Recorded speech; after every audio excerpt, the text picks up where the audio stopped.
parts of Southwest Florida is seeing more guns being stolen from cars. Fort Myers police confirm in general that trend. The new FBI data shows is happening right here. Now, while Fort Myers police couldn't say if it's every 15 minutes like the FBI data shows, News Since 5, Fox 4's Elise Chingari got perspective from both inside the department and in the community. And at least some of the folks admitted that they don't lock their car doors.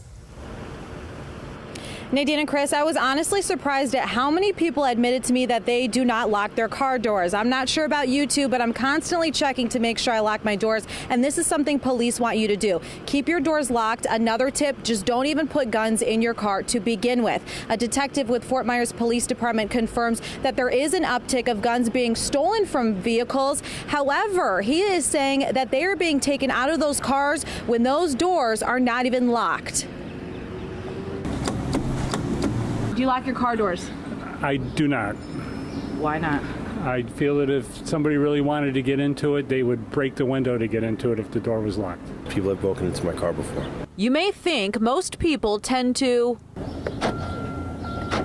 lock their vehicle doors, but Most of the time I might leave my keys inside the car and then I have to call AAA to come and open the car. So I'm like, if I leave it open, I know I can get in. the answers were surprising, as a lot of people told me they don't. Most of the times, vehicles are not locked. I'm not really worried in this neighborhood about anything. I'm from New York City, where you need to lock your door. They will wait for the best opportunity to do so. So never think that being in a safe place, or you're going to assume that it's a safe place, never think it's okay to leave the firearm in the vehicle. A criminal never rests. They will find a way to commit the crime. Detective Carlos Ramos with Fort Myers Police Department sat down with me to go over just how serious it is as law enforcement sees more guns stolen from vehicles, and most of the time the doors were unlocked. I was in a hurry. I needed to go home. I was late for work. Mostly they just forget, right? They have something to do that they shift their focus on that specific thing and completely forget and disregard that they just left a firearm inside the vehicle. But FMPD says it's serious because you don't know where that gun could end up. And it could be used in any crime. It could be used during a robbery. It could be used during a murder. There's many reasons why it's important to make sure that we don't leave firearms in the vehicle for that specific reason. Here's a look at just some of the more than 1,500 guns that are locked up at FMPD as part of evidence or found property.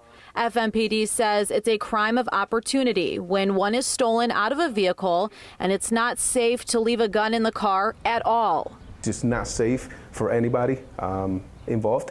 And even if you have a passenger, they might not know that the firearm is there. They might start looking. And you just never know. It's never safe to leave a gun inside the vehicle. Now, if your gun was stolen, what you need to do is you need to report it to police immediately. And now here's something else law enforcement wants you to do. They want you to make sure that you have the serial number that is on your gun. You need to report that when it is stolen so that police can put that into their database. So if and when it is ever found, they can make sure that they put that in the database and notice that it is a stolen gun that was reported. Live in Fort Myers, Elise Chingari, Fox 4.